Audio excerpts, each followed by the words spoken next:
In my private practice, I see a lot of kids, and kind of a theme I've been seeing lately is some kids are having some negative thoughts, self-talk, and or behaviors. And so I've tried to come up with some ideas to help parents out on how we can divert our kids from these negative processes that are happening, or negative behaviors, thoughts, self-talk, right? And how can we cognitively rewire our brain to start thinking differently? And when we start thinking differently, hopefully then it changes our behavior, which changes the outcome of our path that we're on. And we really, of course, want kids to start talking healthy about themselves and healthy about the things around them. And I think this isn't only for kids, this is obviously for adults as well, because we ourselves will get trapped in the negative self-talk or a negative thought process or even some negative behaviors, and we just can't get out of them. And so first, you got to wonder why kids are doing what they're doing, what's going on with them. And here's just some ideas that I've seen and that I have of why kids have a negative feeling about themselves. And as an adult, if you're listening to this, try to imagine what it was like when you were a kid, if you had negative self-talk, thoughts, or behaviors, and did any of these play into them? Yelling. So when we yell at our kids, it really hurts their feelings.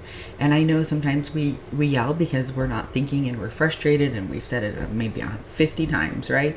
In a nice way. But yelling really does affect our children in a negative way. And it's whether we're yelling at them or we're yelling at each other as parents or at other siblings. Like, it just causes, I think, a nervous reaction in our bodies that kids just don't like. And I don't think we like it as adults as well. I think bullying, if kids are bullying at school, that can lead to negative self-talk, thoughts, and behaviors.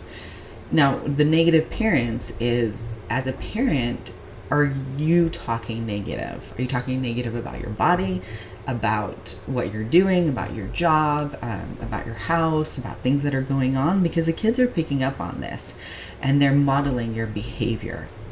I think too much gaming can also teach our kids to be negative because they're not really interacting. They're not having time to put down the controller or device or whatever and really having playtime, which is what kids need. That's how we figure out how to work through things. Playing games is not the way we do it. And so kids really need that playtime and less of the gaming time. And of course, social media wasn't around when we were younger, so you can't really think about how that affected us. But as kids now, too much social media can affect them. In fact, I don't even think anybody under the age of 16 needs a social media account. I just don't believe there's a purpose for that. It can really affect kids, and it's easy for kids to get bullied because we say things that we would not normally say to somebody's face. And that makes it easy for kids to become a target, not only in bullying, but of course we know predators are on social media as well. And so one of the things that I've come up with to help parents is a positive and negative jar.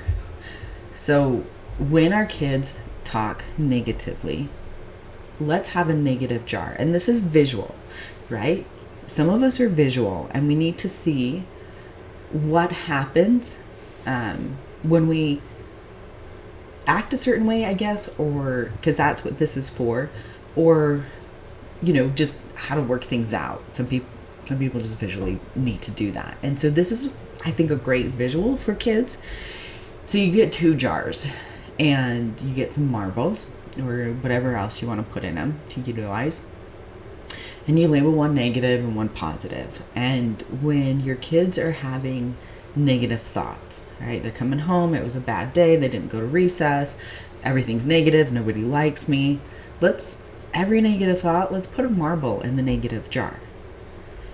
But for every negative thought we have, or if we have 5 negative thoughts, at once, we'll put 5 marbles in. But let's put a positive marble in. Let's have our kids think of something that positively happened that day. and affected them in a good way. And when they have a positive thought during the day, hopefully they'll tell you and they'll start putting in the positive jar. And this is their visual.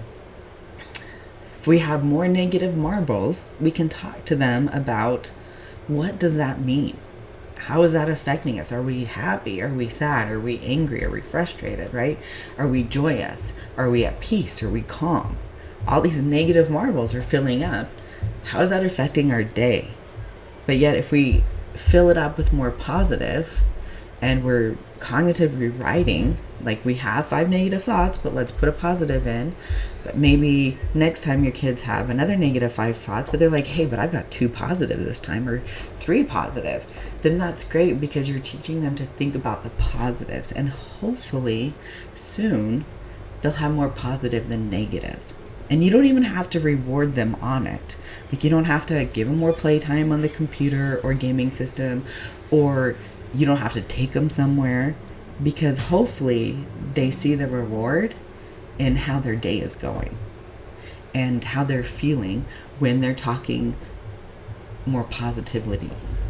That makes a word, right? About themselves and about their day.